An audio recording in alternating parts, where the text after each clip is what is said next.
প্রথমেই সবাই মা গঙ্গাকে দর্শন করুন। আর আজকের ভিডিও হচ্ছে প্রভু জগন্নাথ দেবের স্নান যাত্রা। তাই আমি চললাম চুঁচুড়ায় এক নামকরা জগন্নাথ বাড়ি। তো সবাই ভিডিওটা দেখতে থাকো, আমি সেখানেই গিয়ে সব রকম ভিডিও করে ভিডিওর মাধ্যমে প্রভু জগন্নাথ দেবের স্নান যাত্রা দেখাবো। সবাই পুরো ভিডিওটা দেখতে থাকো। জয় নিতাই, জয় মদনমোহন, জয় জগন্নাথ। সকল ভক্তদেরকে জানাই আমার মদনমোহন ইউটিউব চ্যানেলের পক্ষ থেকে স্বাগতম। তো মদনমোহনের কৃপায় সবাই ভালোই আছো, সুস্থ আছো। আমি মদনমোহনের কাছে সবসময় প্রার্থনা করি যে সবাই যেন ভালো থাকে, সুস্থ থাকে। আজ আমি চলে এসেছি চুঁচুড়ায় এক জগন্নাথ বাড়ি। আমার বহুদিনের ইচ্ছা ছিল, আশা ছিল এই জগন্নাথ বাড়ির প্রভু জগন্নাথ দেবকে দর্শন করার।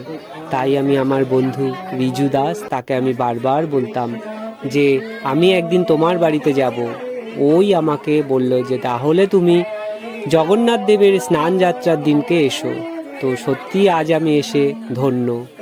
আজ আমি ধন্য যে প্রভু জগন্নাথ দেবকে এত সুন্দরভাবে সবাই, সকল ভক্তরা কলসি কলসি ভরে জল ভরে প্রভুকে স্নান করাচ্ছে। সত্যি সবাই ভিডিওটা পুরো দেখো। আর মদনমোহন চ্যানেলের পক্ষ থেকে আমি সবাইকে স্বাগতম জানাই। আর সবার কাছে আমার ওই একটাই আবেদন যে এই মদনমোহন চ্যানেলটিকে অবশ্যই সাবস্ক্রাইব করুন। আর ভিডিওটি ভালো লাগলে লাইক শেয়ার করুন।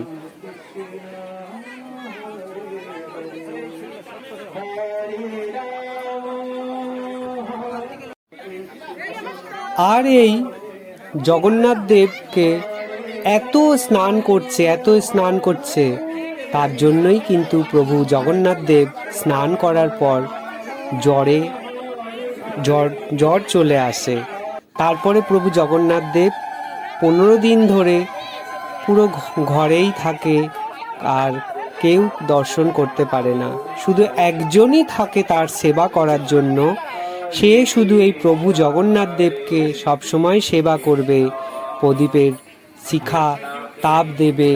মানে একটা বাচ্চা ছেলে যেরকম জ্বর আসলে তাকে যত্ন করা হয়, ঠিক সেই রকমই এই প্রভু জগন্নাথ দেবকে সেবা করে থাকবে।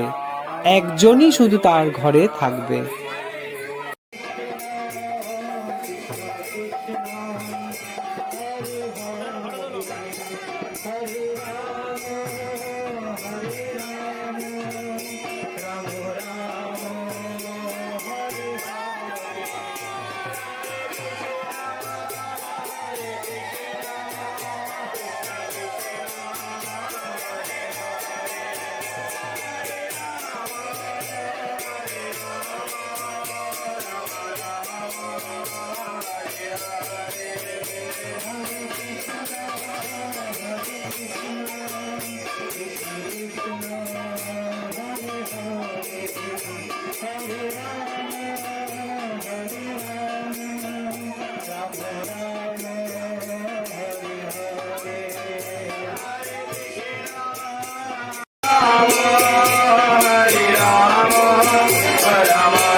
এইবার প্রভু জগন্নাথ দেবের গজবেশ ধারণ করা সবাই দেখো, আর ভোগও দর্শন করো।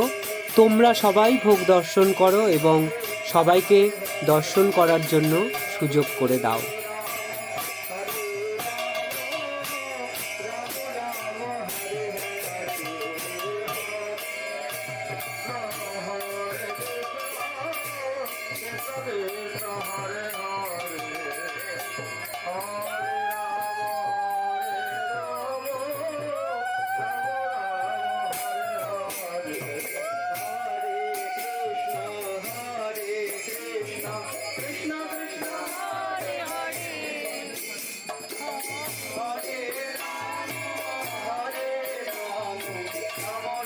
এরপরেই প্রভু জগন্নাথ দেবের রথযাত্রা শুরু হয়ে যাবে।